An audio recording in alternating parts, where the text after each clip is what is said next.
And I told them that I've already spoken to the governor of the Punjab that they should be treated well.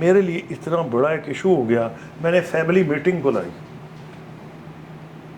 کہ میں کیا کروں, کہ ایک طرف یہ ہوگی مصیبت اور ایک طرف یہ بندہ ہے. تو میرے ایک بیٹے نے کہا, سب سے چھوٹا ناصر بھائی نے کہا استعفیٰ دو, آج دو. بختیار نے کہا استعفیٰ دو. میرے بیٹے نے کہا کہ ابو بڑا برا لگے گا کہ you were with him when he was in power and you are leaving him when he is in difficulty.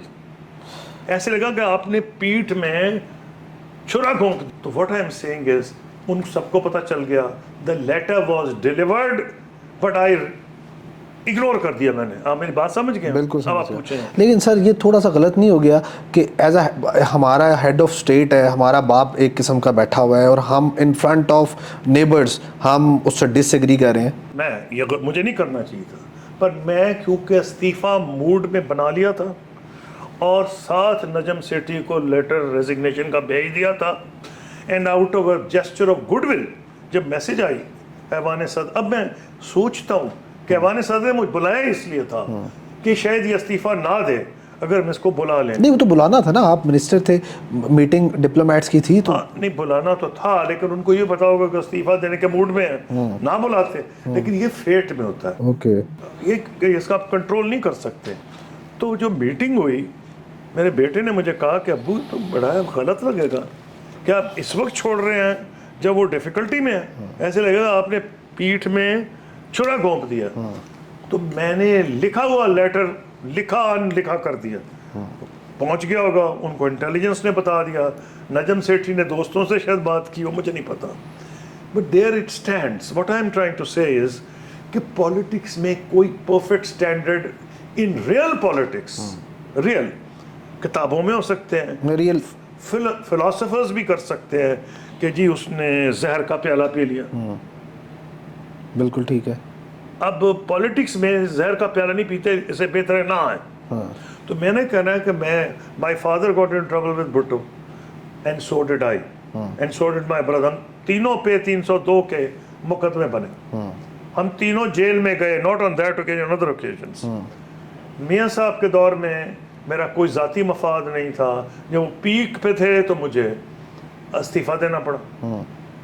President جو عمران خان صاحب ہیں, جو کہ بڑی مجھے ہوپس اور ایکسپیکٹیشنس تھیں, 2018 میں ہم کلیئر ہو گئے تھے پرائم منسٹر بن رہے ہیں, تو میں نے ان کو کہا, ریزنز آپ کو بتا دی ہیں, ریپیٹ کرنے کی ضرورت نہیں کہ جی میں 2018 کا الیکشن نہیں لڑوں گا. پھر میں نے کہا, پارٹی واز ویری گریشیس, انہوں نے مجھے میسج بھیجی کہ ہم ٹاپ لیڈرز کا ڈیلیگیشن بھیج رہے ہیں, آپ الیکشن لڑیں, ری تھنک کریں. تو میں نے کہا چاہے پی ایم, میں آپ کو ریگارڈ کرتا ہوں, میرے دوست ہیں, اور پی ٹی آئی ساری جو قصور میں ہیں وہ سبھی میری دوست ہیں, میرے ساتھی ہیں, لیکن میں الیکشن نہیں لڑوں گا. تو کوئی وجہ ہوگی. اور پریزیڈنٹ مشرف جن کے ساتھ میں رہا, میں نے دیکھا کہ پاکستان کا مقام اونچا تھا, 8.6% ایک سال میں ہماری جی ڈی پی تھی, جب چائنا کی 9.2 تھی. We are second highest in the world. N11 Goldman سیکس نے ایک خبر, ایک رپورٹ ریلیز کی, N11 کنٹریز, نیکسٹ 11 پاکستان ان میں ٹاپ پہ تھا کہ پاکستان بھی ہو جائے گا. تو اب تو رونے کو دل چاہ رہا ہے جہاں موجود تھے. تو یہ وجہ تھی کہ پریزیڈنٹ کی جو اچیومنٹ ہے ان پہ لوگ کرٹیسائز کرتے ہیں کہ جی انہوں نے پروویژنل کانسٹیٹیوشنل آرڈر کیوں کیا, ملٹری ڈکٹیٹر تھے وغیرہ وغیرہ. لیکن جو پوائنٹ یہ ہے, کئی ایسی ویلیوز جس کے میں حق میں ہوں, ویمنز رائٹس, پلورلزم, وہ اس میں مجھے نظر آ رہی تھی. بالکل ٹھیک ہے. تو میرا کہنا یہ ہے, اگر آپ پرفیکٹ سٹینڈرڈ سے کسی پولیٹیشین کو جج کریں تو پاکستان میں تو کوئی نہیں, نہ آپ کو دنیا میں ملے. اچھا سر ٹھیک ہے. اب کیپنگ ان ویو کہ آپ نے 5 سال فارن منسٹری کی, اور and keeping in view the scenario جو آپ بتا رہے ہیں کہ آپ نے ہیڈ آف اسٹیٹ کے ساتھ ڈسینٹ اور ڈس ایگریمنٹ, ہیومن رائٹس ایکٹیوسٹ پہ اٹیک کیا. بالکل ٹھیک. حالانکہ نہیں سر, لیٹ می کمپلیٹ پلیز. آپ نے ڈس ایگریمنٹ شو کیا. اب کیپنگ ان ویو یہ آل دیز جو ڈیلیماز اور scenarios, what do you think, یہ جو آپ نے, آپ کی ایک جو 5 سال کا فارن منسٹری کا ٹینیور تھا, اور جس طرح سے آپ ڈس ایگریمنٹ کرتے تھے with the head of state, اور جس طرح مطلب 2 آپ نے اوکیزنس بتایا نا, ایک دفعہ تو آپ نے ان کو سمجھایا کہ آپ وداؤٹ یہ جو یونیفارم الیکشن لڑیں, اور دوسرا آپ نے جو ان دا پریزنس آف ڈپلومیٹس آپ نے ان سے ڈس ایگریمنٹ شو کیا. آپ کیا سمجھتے ہیں کہ ایک فارن منسٹر کو کیسا ہونا چاہیے؟ دیکھیے میں نے as when I was foreign minister he should be truthful. آپ حیران ہوں گے, ٹروتھفل ٹو, میں بات سنیں ذرا, آپ حیران ہوں گے کہ میری شاید واحد کتاب ہے جو نیدر ہاک نور ڈو جو پاکستان میں اور انڈیا میں نے ایڈوانسڈ کاپیز بھیجیں. President Musharraf, prime minister Manmohan Singh, opposition leader L کے اڈوانی, تاکہ وہ پڑھ لیں. تینوں نے, دو نے دلی میں اٹینڈ کی, انہوں نے کراچی میں. کیوں؟ Every word of it was truthful. President Musharraf نے مجھے لیٹر لکھا جو میرے پاس ہے, شاید اگلی کتاب میں چھاپ بھی دوں گا, کہ I have read your book. I thoroughly disagree with your views on Siachen and on the issue of your resignation. یہ میں چھاپ دوں گا ابھی تو. اور منموہن سنگھ نے آسما جہانگیر مرحوم کو کہا, اور منی شنکر ایئر جو انڈیا کیبنٹ منسٹر ہیں, کہ یہ تو اس نے سب کچھ سچ لکھ دیا. پاکستان کے فورن میں سب سچ لکھ, وہ توقع ہی نہیں کر رہے تھے. میری بلیف ہے کہ truth ultimately is far more powerful even in foreign policy. If you can articulate your views and people know that you mean it. تو وہ نہیں تو یہ unbelievable ہے کہ ایک کتاب ہے, ایک دشمن ملک کا فورن منسٹر کتاب لکھ رہا ہے. وہ ایل کے اڈوانی اور منموہن سنگھ میری کتاب کی لانچ میں موجود ہیں دلی میں. ادھر پریزیڈنٹ مشرف مجھے کہہ رہے ہیں I thoroughly disagree with your views, جو میں چھاپ دوں گا اگلی دفعہ اپنی کتاب میں, on Siachen and your resignation, کیونکہ میں نے سیاچن پہ جو ویوز دیے تھے وہ پریزیڈنٹ مشرف سے مختلف تھے. There it is. تو آپ پوچھتے کیا ہے, کشمیر واز نیئر ریزولوشن, ساری دنیا سے ہمارے تعلقات اچھے تھے, ہماری ریچ بڑھ رہی تھی اس حد تک کہ ہم لیٹن امریکہ پہنچے ہوئے تھے, میکسیکو, برازیل, ارجنٹینا, جو پہلے ہم نہیں وہاں جایا کرتے تھے. ہماری آؤٹ ریچ بڑھ رہی تھی. ہم ایمبیسی نہیں کھول رہے تھے. شاید چلی میں جب ہمارا یہ ڈیل ہوئی ہے ریکو ڈک کی, اور پھر ہم کیوبا میں ہم نے ایمبیسی کھولی. کیوں؟ آپ حیران ہو جائیں گے کہ رات کے 12 بجے کیوبے کے فورن منسٹر کا مجھے فون آیا جب یہاں زلزلہ تھا. تو میں نے, اس نے کہا جی پریزیڈنٹ کاسٹرو ہیز آرڈرڈ کہ we should give full support. تو میں نے ان کا شکریہ ادا کیا. تو میں نے گھڑی دیکھی, میں خاطر رات میں حساب لگایا کہ 11-12 بجے ہو گئے رات کے کیوبا میں. ان کا جی, میں نے کہا آپ کیا مدد کریں؟ ہم آپ کو 3000 ڈاکٹر بھیج رہے ہیں. میں نے کہا یا تو اس کی انگریزی خراب ہے یا اس نے شراب پی ہوئی. I said excellency 3000. میں سمجھا 30 یا 300 ہیں. He said 3000. انہوں نے 3000 ڈاکٹرز اور پیرامیڈکس بھیج دی جو یہاں آیا ہے. ہماری آؤٹ ریچ تھی, ملکوں سے بڑھ رہے تھے تعلقات, کشمیر کا سیٹل ہو رہا تھا. جب سوال پوچھیں گے تو میں جواب دے دوں گا. تو یہ جو میں سمجھتا تھا, اس لیے میں کہ پریزیڈنٹ مشرف کی کنٹریبیوشن ہے. The economy was doing very well, اور کچھ ایسی پالیسیز اڈاپٹ کی جا رہی تھیں with regarding women's emancipation, women's education, minorities, جو کہ اسینشیل ہیں for a country to develop. بالکل ٹھیک. اچھا سر, فارن پالیسی کی بات ہو رہی ہے, تو do you think a country like Pakistan who fought several wars with its neighbour on a single issue, and if I rephrase this question, a country which is surrounded by a hostile neighbors, میں مطلب کہ افغانستان کو بھی اس میں شامل کروں گا, وہ بھی ہمارے ساتھ کبھی ہوسٹائل ہو جاتا ہے, اس کی فارن پالیسی افغانستان کی. تو ملٹری اسٹیبلشمنٹ کے بغیر ہم فارن پالیسی بنائی جا سکتی ہے کیپنگ ان ویو؟ اس کا تو جواب ہی کچھ اور ہے. اس کا جواب یوں ہے کہ آپ پوچھیں کہ فارن آفس کا رول کیا ہے فارن پالیسی میں, پھر میں اس کو جواب دے سکتا ہوں. Knowledge is power. آپ تو انفارمیشن میں آپ نے شاید ڈگری بھی لی, آپ بتا رہے تھے نالج از پاور. صبح 9 بجے سب سے زیادہ نالجبل بندے کون ہوتے ہیں پاکستان میں؟ جو اخبار, نہ D G I S I, نہ president, foreign minister, foreign secretary. کیوں؟ ساری دنیا سے کیبل آ رہے ہوتے, سیکرٹ کیبلز ہماری ٹیبل پہ پڑے ہوتے, اتنا بڑا دھبا ہوتا ہے. یہ جو بندہ یہ پڑھ لے, he is the best informed man in Pakistan at 9 in the morning. the foreign secretary and the foreign minister. Now, what can you do? آپ اس کی بیسس پہ پوزیشن پیپرز لکھتے ہیں for the prime minister and in some cases اگر important information ہو army chief کو بھی بھیجتے ہیں, ہم ڈی جی ایس آئی کو بھی بھیجتے ہیں. یس اگری کرے نہ کرے گورنمنٹ, میں خود نہیں اگری کرتا تھا جب میں فارن منسٹر تھا, تو I did not agree with the foreign policy at that time regarding India, تو I use to disagree, لیکن papers were submitted to the government. اب بات سمجھیں, وہ آئی ایس آئی بھی پڑھتی ہے. ناؤ اگر انہوں نے کچھ مختلف پالیسی اپنانی ہے, فارن آفس کی not be blamed. Foreign office has done its duty. اس ملک میں 2 ادارے ہیں, پاکستان آرمی اور فارن آفس. کیوں یہ بدلتے نہیں کہ آج ہیلتھ سیکٹری ہیں تو کل ایگریکلچر سیکٹری ہیں تو پرسوں انفارمیشن سیکٹری ہیں تو سائنس اینڈ ٹیکنالوجی میں چلے گئے. یہ وہیں رہ کے اپنے ملک کی خدمت کرتے ہیں. Diplomats and soldiers, you can agree you can disagree. ایک مائنڈ سیٹ ہوتا ہے. ساری دنیا میں فارن آفس کا conservative mindset. In some cases I did disagree and I have stated it in my book, اور lot of people disagreed with me. میں اس پہ but lot of people ultimately started agreeing with me.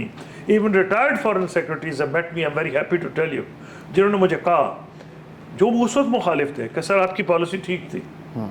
Retired foreign secretaries نے مجھے آ کے کہا. تو foreign office اپنا role ادا کرتا ہے. اسی طرح ملٹری میں بھی فیصلہ تو اوپر کے 5-6 بندے کرتے ہیں نا, ویوز تو ساری ان کو آ رہے ہوتے ہیں نا, کرنل اور کیپٹن اپنے ویوز بھیجتے ہیں نا, الٹیمیٹ ڈیسیشن میکنگ ان کے پاس ہوتی ہے.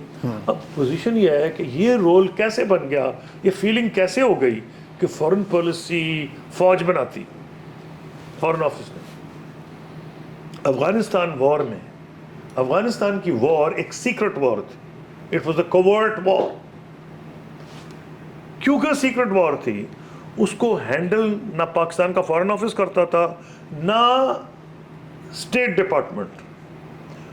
آئی ایس آئی اور سی آئی اے ڈائریکٹ کرتے. کیوں کہ امریکہ نے یہ دیکھ لیا تھا کہ تیسری جنگ عظیم کے بعد کیوبا میں جو میزائل کرائسس آیا ہے, Russia and United States were almost on the verge of a war. انہوں نے فیصلہ کر دیا آئندہ کبھی ایک دوسرے کو ڈائریکٹ کانفرنٹیشن نہیں کرنی. سمجھے اب, اس لیے فیصلہ ہوا افغانستان پہ کہ انڈائریکٹ وار ہوگی. انڈائریکٹ وار, کلینڈسٹن وار, سیکرٹ وار. سیکرٹ وار کس کے ذریعے تھی؟ اسٹیٹ ڈپارٹمنٹ کے ذریعے. وہ تو فائلوں پہ دلائل دیے جاتے ہیں, سی آئی اے اینڈ آئی ایس آئی. پھر بھی پاکستان کا فارن آفس تھوڑا بہت پتا تھا کہ اس وقت فارمر ملٹری جنرل تھے صاحبزادہ یعقوب, ان کو ایکسیس نسبتاً زیادہ ہوتی تھی, تو ان کو شیئر کر لی جاتی تھی انفارمیشن. آپ حیران ہوں گے کہ secretary of state Shultz had to be briefed, ان کو بڑا ریفریشر کورس دیا گیا جب جنیوا اکارڈز ہو رہے تھے, because he was out to the loop. Policy handle کر رہی تھی سی آئی اے. تو یہ شروع ہوا اس دور میں کیونکہ Afghanistan became central to many of our relations, United States, India etcetera. ایک تو یہ وجہ ہے. نمبر 2, فوج اقتدار میں رہی ہے, تو ان کی جو اپنی پریجڈس کہہ لیں, پرائیورٹی کہہ لیں, مائنڈ سیٹ کہہ لیں, ٹریننگ کہہ لیں, call it what you will, it has an impact. کیوں کہ جس جگہ پہ فوج فرنٹ پہ ہوتی ہے. اب امریکہ میں سے زیادہ ڈیموکریٹک کم ملک ہوں گے, اب تو خیر نہیں رہا, لیکن ہمیں یہی ٹریننگ تھی, یہی پڑھا تھا. وہاں اتنی زبردست مخالفت کی جنرل وہ مکارتھر نے کہ ultimately had to be removed. He was opposed to the president's policies. پھر بھی افغانستان میں جنرل میکرسٹل تقریباً گالیاں دی تھیں اس کو, جو چھپ گئیں رولنگ سٹونز میں, ان کو پریزیڈنٹ اوباما کو. He had to be removed. جہاں فوجیں کنفرنٹ کر رہی ہوتی ہیں ان کے ویوز میٹر کرنے لگتے ہیں ان فارن پالیسی آلسو. تو یہ ڈیفینیٹ فیکٹر تھا. یہ امریکہ میں بھی تھا. میں نے آپ کو ایگزامپل دیا جنرل میکرسٹل کا,